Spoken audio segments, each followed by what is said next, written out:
Halo teman-teman, semangat selalu dan jangan lupa bahagia. Ada kalanya, games yang seru bisa berubah menyeramkan jika sudah terhubung ke dalam dunia nyata. Kali ini, P7 akan membahas sebuah film yang berjudul Choose or Die tahun 2022. Film diawali dengan memperlihatkan seorang remaja yang bernama Gabe sedang dimarahi ibunya karena mengkonsumsi narkoba.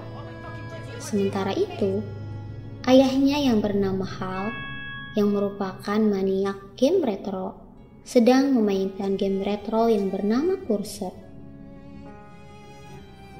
Anehnya, game itu seolah terhubung dengan dunia nyata.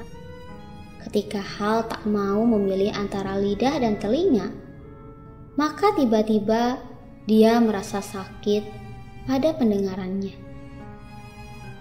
Dan di layar monitor tertulis choose or die, pilih atau mati. Hal pun memilih lidah, dan ketika dia keluar dari ruangannya, betapa terkejutnya dia ketika lidah anaknya sudah terpotong. Scene beralih pada 3 bulan kemudian. Terlihat seorang gadis mengendari sepeda setelah bekerja membersihkan sebuah gedung.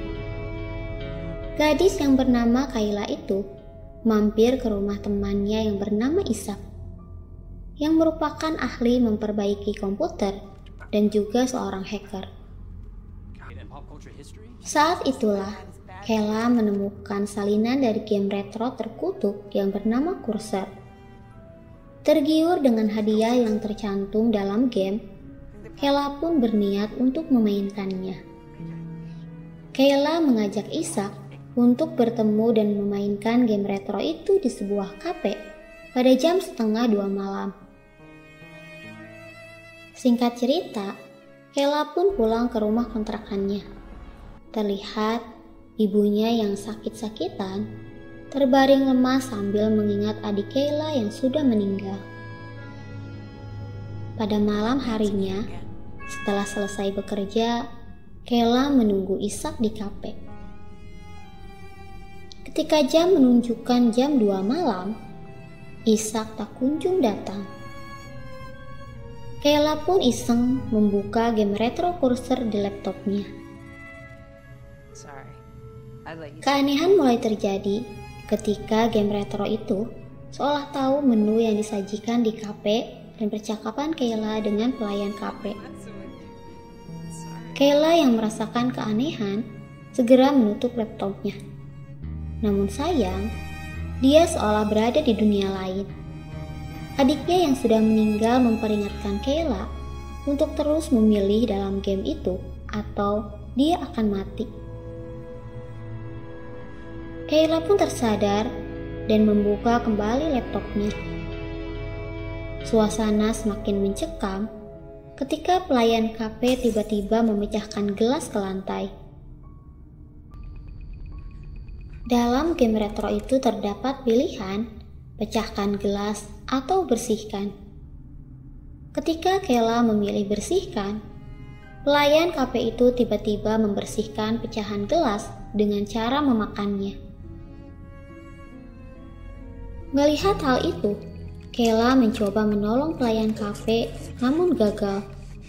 Dan level 1 game Cursor itu pun selesai.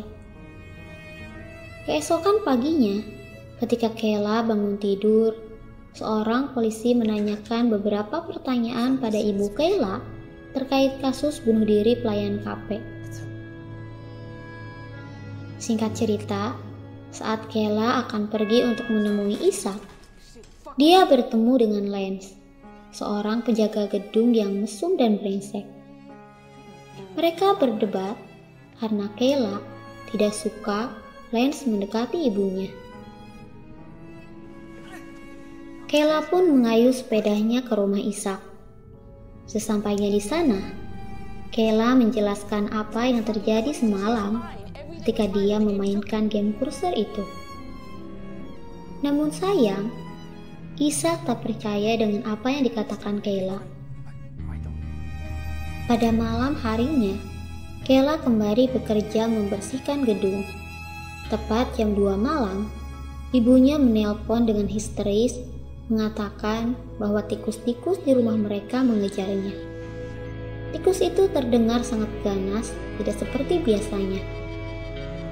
Tiba-tiba, layar monitor di gedung itu menyala, memperlihatkan game kursor level 2. Kayla terkejut dan khawatir melihat apa yang terjadi pada ibunya dan tikus itu ada dalam game. Kayla pun harus mengambil pilihan tepat agar ibunya selamat. Kayla semakin kalut ketika melihat tikus itu semakin mendekati ibunya. Karena tak ada jalan lain, Kayla pun menyuruh ibunya untuk lompat keluar dari jendela. Kayla menangis melihat ibunya terjatuh. Dan level 2 game kursor itu pun selesai. Kayla yang marah membanting layar monitor itu. Ketika seniornya melihatnya merusak monitor, Kayla pun dipecat. Dengan perasaan sedih, Kayla menunggu ibunya di rumah sakit. Ketika Kayla pulang ke rumah, dia melihat bekas cakaran tikus yang sangat ganas.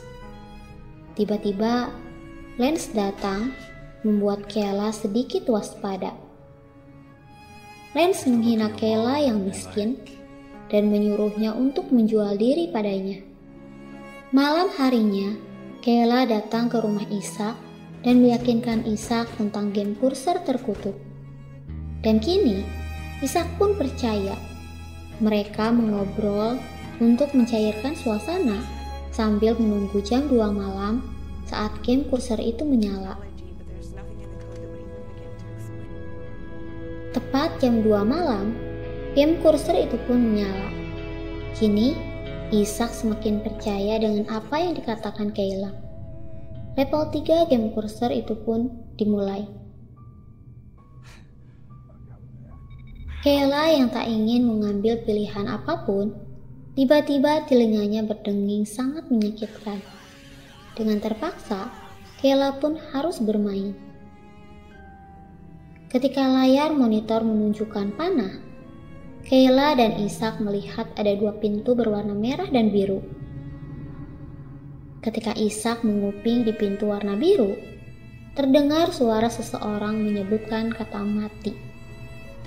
Maka, Kayla dan Ishak pun memilih memasuki pintu warna merah. Di dalam ruangan di pintu warna merah, Kayla melihat adiknya yang sudah lama meninggal. Kayla mengejar adiknya ke dalam kolam berkabut. Ishak yang melihatnya langsung ikut ke dalam kolam. Ketika game kursor itu menyuruh Kayla memilih antara Ishak dan adiknya, dengan perasaan sedih, Kayla memilih Ishak dan membunuh adiknya.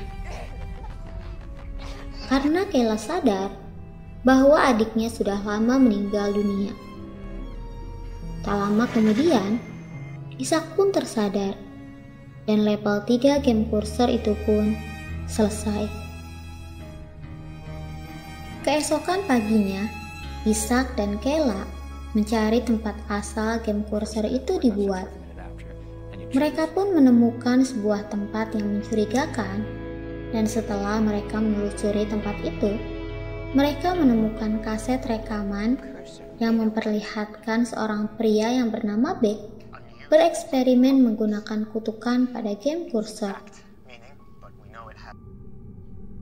Keanehan mulai terjadi lagi ketika tiba-tiba game kursor level 4 dimulai, padahal belum jam 2 malam.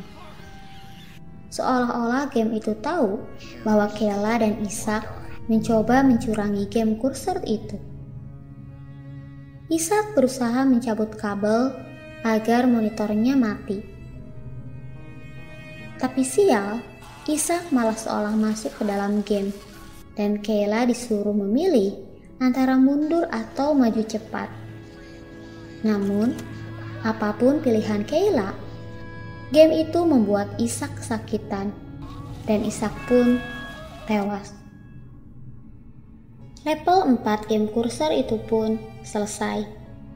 Game kursor itu pun memerintahkan Kayla untuk mengalahkan pemenang game sebelumnya, dan dia diberikan alamat rumah orang tersebut. Dengan perasaan sedih karena kehilangan Isa, Kayla pun menuju alamat pemenang game sebelumnya. Sesampainya di sana, Kayla bertemu dengan Hal beserta anaknya yang bernama Gabe dan istrinya yang bernama Laura. Battle antara pemain kursor pun dimulai. Siapapun yang menyakiti dirinya, maka efeknya akan menyakiti lawannya. Gabe yang ketakutan berusaha menembak Kayla. Hal itu membuat Hal tertembak. Sementara itu, Laura berusaha membantu Kayla dengan cara menembaknya. Sekarang, Kayla dan Hal berusaha untuk bunuh diri agar lawannya bisa mati. Kayla menenggelamkan dirinya sendiri, sementara itu Hal berusaha menembak kepalanya sendiri. Namun sayang, Kayla lebih dulu tenggelam sehingga Hal merasakan efeknya dan mati kehabisan napas. Game kursor pun berakhir. Singkat cerita, Kayla selamat berkat pertolongan Laura.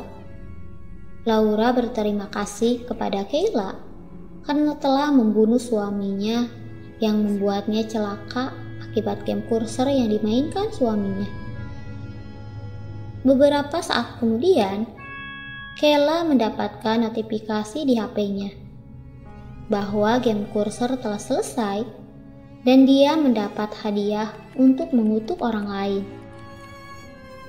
Kayla menggunakan kesempatan itu untuk mengutuk Lance yang sering menghina dan melecehkannya.